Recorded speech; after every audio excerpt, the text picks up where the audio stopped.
The Ultimate Blind Guardian talk continues. Welcome everyone. Welcome Mark. Welcome Ronnie, Markus, Andre, and back in the game, Truman. Hello. Let's talk about Tokyo Tales this time. So we recorded 4 normal studio albums before that. So how did the idea evolve to do a live album?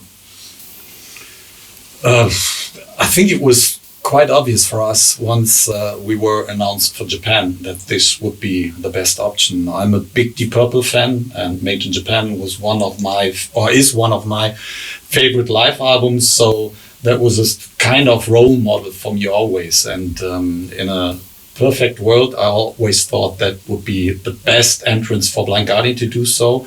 On the other hand, we also had 4 great albums, which were not really presented in a live form up to that point, leaving out Run for the Night on the Tales from the Twilight World album as a bonus track. It just felt right. And the technical situation in Japan was perfect. I mean, it was very easy to have a recording studio there, mobile recording studio and stuff like this. And the Japanese work very precise. So it was clear that it would work technical-wise if we record there. So how was it to be in Japan as rock stars for the first time? You were only in your mid-20s. Cultural shock, because everything was completely different compared to whatever we experienced here before. I mean, we were used to play decent clubs, decent venues here, and there you go to those big theaters. The record company surrounded us with bodyguards and stuff like that, which we never wanted, and we tried to escape from them. But everything was completely different. Super fancy hotels, fans everywhere, screaming fans that were flooding us with presents. It was Feeling like the Beatles. It was a weird experience. This was as closest as you could get to, for sure. Yeah. Crazy. And it was crazy to keep a straight mind, because we were really into partying. Yeah. And I remember that we didn't get any sleep. And after a while, we got some problems. Because of the lack of sleep. We always thought there was earthquakes, and there wasn't. I remember, Andy, do you feel it? It's shaking again, right? Yeah, maybe. But I think it was really the lack of sleep. Yeah, there was not a lot. Not the wisest idea for live recording. So we were lucky how everything finally turned out. But the energy and the excitement that was transferred due to the recordings, and obviously in the shows as well, the people totally loved what we were doing. We were also not used to have an audience which were keenly listening instead of having a party. The Japanese fans had a party, but that was different because they still, were really into the music and became a part of the whole thing, but in a completely different way than we were used to play or, to be received by the audience. I remember that was maybe the first time that the audience was singing the lead guitars. Yes, that was really crazy. When they started singing the solos all over, and I was like, oh, what's going on? But the whole setup was so different compared to Europe, because obviously when we were touring here, we had support bands. So the support started at 8. We went on stage at 9:30 or whatever. In Japan, we were playing alone, no support bands, and the gig started at 6 in the evening and were done by 8 o'clock or whatever. And the venues were seated, and there were no barriers in front of the stage. There were 3 guys wearing suits and white gloves. They were holding a line. That was the barrier in front of the stage, and no fan was touching that line. As I said, there were seated venues. They all got up when we started playing, but they didn't leave the area from their seats. So it was all in order. And there was a queue at the merchandise, and the people were waiting in line, 2 by 2, and the line was circling around the whole venue. But there was not this chaos that you were used to from European gigs. Everything was different. Mm-hmm. And Hansi, you mentioned in interviews that you replaced some of the bass guitar in the studio later on. So, but after that tour, you also played 2 more tours on the bass guitar. So, but was this one more tour? Yeah. But is this the time that you decided to not play bass anymore? No, if the music would have been the same after Somewhere Far Beyond, I might have continued. It was not very comfortable always, but the structures of the songs that can be recognized on Imaginations already, they became more and more difficult. And the way I designed the vocals, they were also running not along with the music, but were setting counterpoints. And to do that and to do the bass at the same time is quite difficult and ambitious, and this was the reason why I quitted it. Somewhere I did not have that problem. It was just the regular mistakes, and that would have been okay, I think, to continue like this. The Lord of the Rings version is the first official live recording where it can be heard that you integrated a part of the demo version of the song and skipped the solos from the album version. Usually you don't make that such dramatic changes. Do you remember how you were thinking back in those days?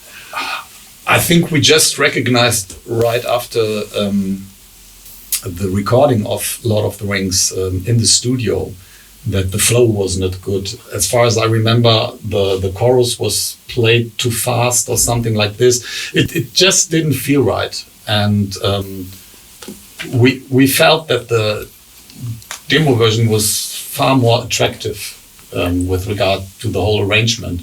And as far as I remember, this has been the main reason for us to just, go back to this and mingle it a little bit and come up with a quite interesting version. I think in the shows we played before the Japan tour, we played it a little bit freewheel. I remember. And some versions were just created by leaving things open. Mm-hmm. And then things happened and we liked it. And then we said, okay, we'll do this again. That's... Yeah, maybe it was Kalle scratching one of the vocal parts to make it a more compressed version. I have no idea really why we did that. I think the one we are playing live is the one which has the best spirit, and that hasn't changed up to now.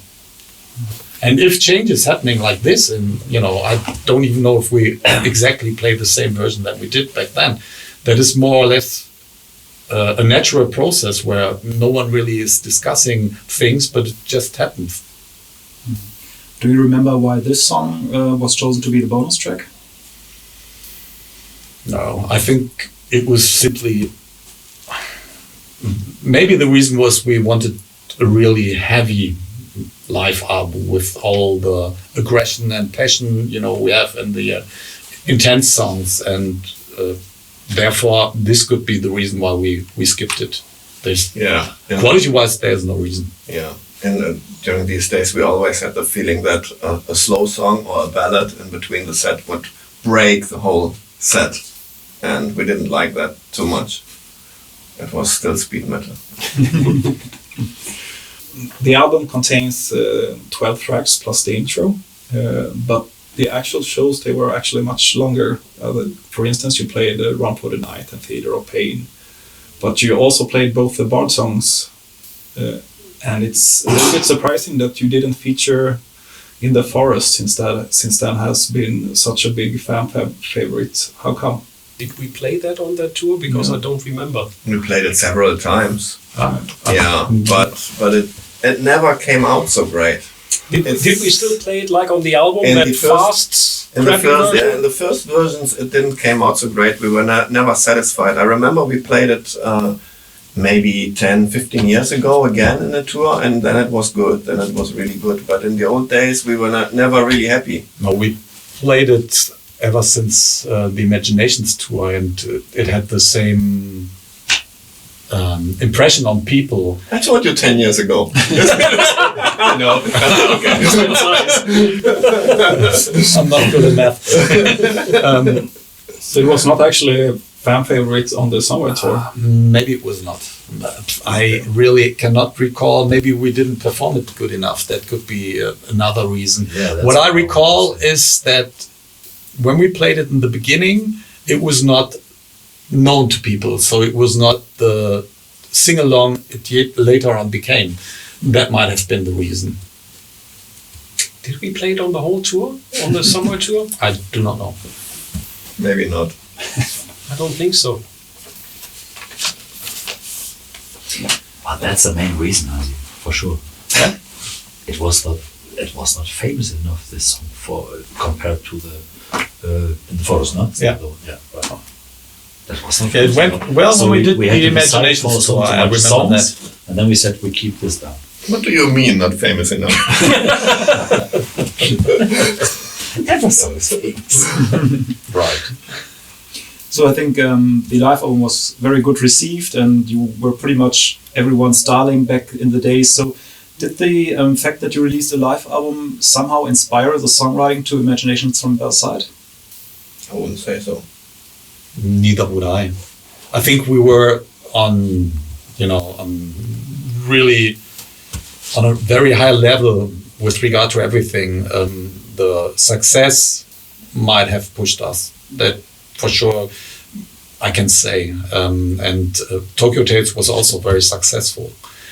But when it came to the songwriting, we were very open, I think. We were like blank papers. There was not a lot of thinking back on what we have done before. Just the wish and the ambition to create something new and maybe even more spectacular than Somewhere Far Beyond.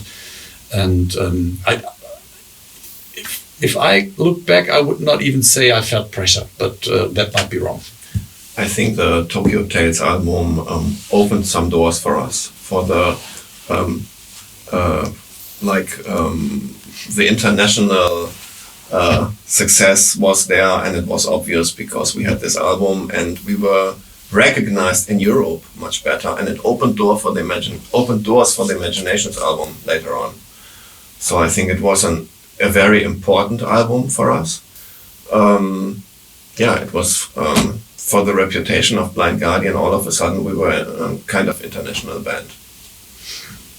I think so too. It was because of the journalists and the magazines who wrote so much about the Japan tour, what happened there, how successful we were there, that we went on place 1 in the charts there, with Somewhere Far Beyond, and that we played a very successful tour there. And here in Germany, and I think even in Europe, you have really the problem. You can play, 10 years, release every year an album, and the people will accept that you are a good band. But if they suddenly hear, wow, they have been in Japan, then you are something different. You know what I mean? Like another universe. I don't know. It has some kind of this reaction to the people, and this is, I think, what happened anyhow to Blind Guardian with this tour. So good luck. I think we'll add this question. You played with several live keyboardists during the years, but I think this is the only live album where we actually introduced the live keyboardist. So I guess all old fans knows Mr. Mark C. But he's not been known after that. What happened to him, and who was this guy? We met him when we played with Iced Earth for the Somewhere tour. He was their keyboarder back then, and I have no idea how they got in contact, but we liked him a lot. And since we knew that Japan would be something very special, we were considering a keyboarder to be a good idea for our live setup, and it stayed like this ever since. So we asked him if he was willing to do so, and obviously he took up the challenge, went with us to Japan and did an extremely great job. But we split ways afterwards. He went back to California, and we just developed into a different direction. It was not to be a long engagement. It was obvious that this was just for the Japan tour, and afterwards we would look for someone else. He is a very nice guy. We met him when we played back in the States 2 years ago, and we had some fun together. So Mark's still a great guy, and he's doing music still. So Tokyo Tales was also the last record that you did with Kalle Trapp Do you remember why this was the last one? We had problems when we did Somewhere. There were a lot of arguments. Arguments are normal in a production, otherwise you cannot develop. But this went a little too far and was obscure at points. It was bizarre. So we have had a discussion even prior to Tokyo Tales what to do with the next album. Then we did Tokyo Tales and we were not completely satisfied with the way things went there. Kalle was with us in Japan and did an okay job as a front of house guy. But when we did the mixing, he was too much of the opinion to design that in a more or less studio album way, and we didn't like that. So we had to convince him to play with the ambience and, you know, give a certain role to the audience. That was quite a long discussion, and this might have been the last nail. So we can go back to what Torben said before, that you were considered like a bigger band because you had a reputation now from Japan. And when doing research for this questioning, I was so surprised. For instance, in Metal Hammer Germany, you ended up at soundcheck at place number 2 with a live album. And also when reading interviews from Somewhere and till Imagination, it's like you almost became the media, or the heavy metal media darlings compared to the previous albums. How do you think that how did you establish this contact with the German metal press? It again was a natural process. We haven't really thought about that because before that we were treated very nicely by most of the media, I have to say. That has never been a problem. Of course, we were not first priority, but the more successful the albums became, the more pages we got in the media and we got more radio interviews, blah, blah, blah. But that has not really changed the relationship. And we were in good terms always, but there was always a distance in between us and the journalists. It was not like, you know, we have had some friends and they are still friends, but for most of them it was like a professional relationship. And I think it's a logical term to give more feature to a band which is really up and going. I remember they also did a feature, Rock Hard did a feature, Buffo was with us in Japan doing a full tour report. So they recognized that there was something big happening for us, and they published it. Yeah. I also think, if you have to correct me, but I think that article among the readers were voted the best article from '92. Yeah, might be. Yeah. So. Yeah, we were entertaining back then. You know, that has changed. Now we are more the serious guys, but. Back then, it was a good story. And this I remember, yeah. And there was a lot to tell. There would have been even more to tell, but you know, confidential. There are some hidden secrets. I think the greatest thing about Tokyo Tales is that the audience is so loud on that album. How did that evolve back then, or how did you achieve that in the mix? First of all, we really fought for it. Every one of us. We were like, you know, one voice. We all had the same vision, you know, how a live album was supposed to sound. And we were really, really arguing with Kalle a lot about that. And he finally, luckily, gave in because this is the icing on the cake of this album, I think. On the other hand, pure coincidence, or maybe Kalle is more genius than I thought. He was doing the front of house mixes in Japan. And the front of house music, the signal was quite low. So people in the back of the venue had problems to listen to what we were doing. But for the live recording, it was brutally good because then when you drive in the ambience, you just hear the audience. And this is what we did. Yeah. That's the next live album we play without PA. No, we play with Kalle. Which is the same. Yeah, kind of. But I mean, he did a great job in mixing it. I mean, do not misunderstand me. It was just a tough way to get there, and we had to fight for it a lot. And another factor about the album, which is quite funny looking back, I think that must have been one of the first gigs that you did to an international audience. So you were talking English, and back then you're telling quite funny stuff there. Yeah, to I tend to do that from time to time. Even in these days, it really depends a little on the mood. Back then, none of the introductions never ever is prepared. So, if I'm having a bad day, there will not come a lot of smart words out of my mouth. But his bad days are good days for us. Sometimes they are, right?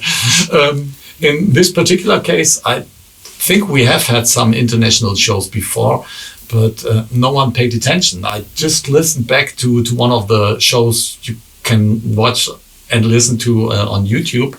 And this includes German introductions, and they were lousy too. So why changing something which works? But to be honest, we haven't really thought about it. And for us, it felt like, well, we're all good, and you can do it this way. I think again, the excitement which is delivered throughout the introductions is also a big plus point of the album. Mm.